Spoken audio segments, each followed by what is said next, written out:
बिस्मिल्लाहिर्रहमानिर्रहीम। अस्सलाम वालेकुम friends, I am homeopathic doctor Ashfaq from Swat Pakistan. और आज हम गैस्ट्राइटिस के हवाले से बात करेंगे, यानी मैदे का वर्म और मैदे से रिलेटेड जो आपको तकालीफ होती है उनके साइंस एंड सिम्टम्स पर हम बात करेंगे।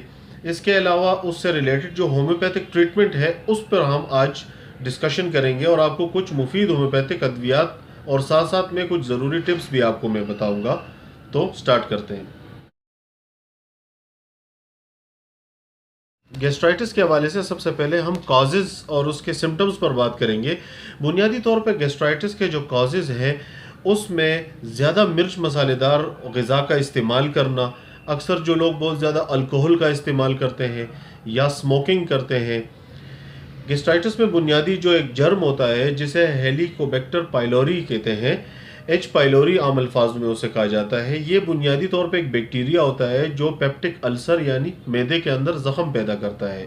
स्टडीज़ ये भी बताती हैं कि स्ट्रेस की वजह से भी गैस्ट्रिक प्रॉब्लम हो जाता है, क्योंकि स्ट्रेस में जो है वो हमारा जो डाइजेस्टिव सिस्टम है, डाइजेशन स्लो हो जाती है और खाना देर तक मैदे में रहने की वजह से या फ़ौरन खाना खाने के बाद सो जाने की वजह से भी, अक्सर खाना देर तक मैदे में रहे उससे भी गैस्ट्रिक प्रॉब्लम हो जाता है और गैस्ट्राइटिस की बीमारी यानी मैदे में ज़ख़म और तकालीफ पैदा हो जाती हैं।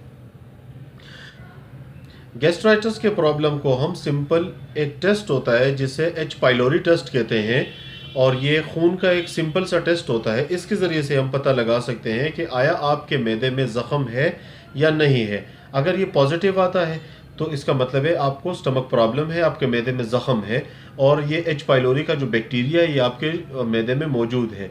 और नेगेटिव आता है तो इसका मतलब है कि आपको सिंपल इंडाइजेशन यानी बदहज़मी की तकालीफ है और डायस्पेप्सिया जिसे ये प्रॉब्लम्स आपको हो गई हैं और आपको मैदे में ज़ख़म नहीं है। अक्सर मैदे पर बोझ सा महसूस होता है, ऐसा लगता है जैसे ये पसलियाँ जहाँ पर हमारी मिल रही हैं इसके मकाम पर अक्सर दर्द सा महसूस होता है। पूरे पेट में अक्सर गैस की तकालीफ होती है। बसा औक़ात ऐसे महसूस होता है कि जैसे थोड़ी सी अगर गैस पास हो जाए आराम आ जाएगा, लेकिन ऐसा नहीं होता है। और अक्सर उल्टियाँ आती हैं, मतली होती है और खाने का जायका खट्टी डिकारें महसूस होती हैं। तो ये गैस्ट्राइटिस के सिम्टम्स होते हैं। ठंडी चीज़ें खाने को दिल करता है, मैदे में जलन की कैफियत होती है। तो ये सारी अलामात जो हैं ये गैस्ट्राइटिस की अलामात होती हैं। गैस्ट्राइटिस के हवाले से सबसे बेस्ट जो रेमेडी और मेडिसिन जो प्रिस्क्राइब की जाती है वो है नक्स वोमिका। अब नक्स वोमिका के सिम्टम्स ये होते हैं कि आपको उल्टी महसूस होती है और आपका जो एपिगैस्ट्रियम होता है यानी मैदे का जो मकाम होता है उसमें आपको बोझ या दर्द सा महसूस होता है। आपको अक्सर कभी कब्ज़ रहता है और अक्सर कभी पेट ख़राब रहता है। तो ये दोनों कैफियत साथ रहती हैं। तो इसमें नक्स वोमिका बेहतरीन दवा है। ये आप 30 पावर में लें और इसके आप 2 से 3 कतरे दिन में 3 से 4 मरतबा इस्तेमाल कर सकते हैं।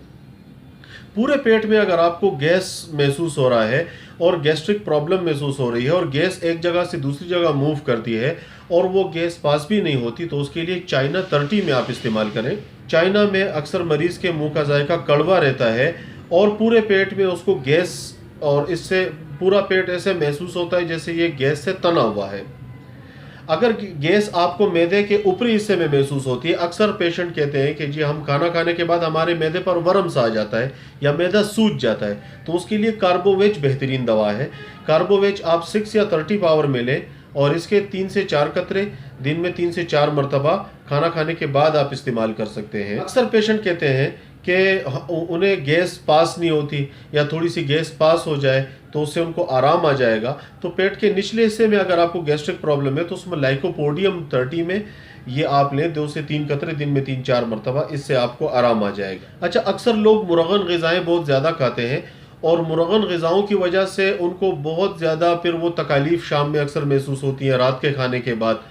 और उसकी सबसे बड़ी अलामत ये होती है कि जो आपको डिकार आती है उसमें उस खाने का जायका होता है और खट्टी खट्टी डिकारें आती हैं और कड़वा पानी भी आता है उसके साथ। तो उसके लिए बेहतरीन जो दवा है वो है पल्साटीला। पल्साटीला 30 में आप लें 2 से 3 कतरे दिन में 3 से 4 मरतबा।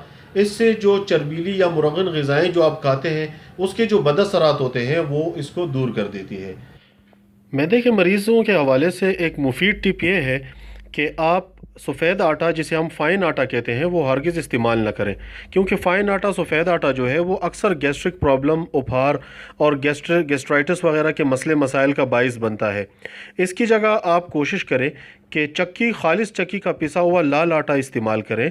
लाल आटा चूँकि इसमें फ़ाइबर्स बहुत ज़्यादा होते हैं और इसमें ये आपको डाइजेशन में बहुत ज़्यादा हेल्प करता है और आपको गैस वगैरह की तकलीफ़ भी नहीं होगी।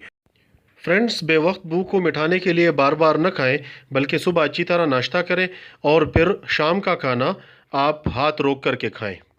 उम्मीद करता हूँ गैस्ट्रिक प्रॉब्लम में आपको ये मेडिसिन काफ़ी ज़्यादा फ़ायदा देंगी। Thank you very much. अल्लाह हाफिज़।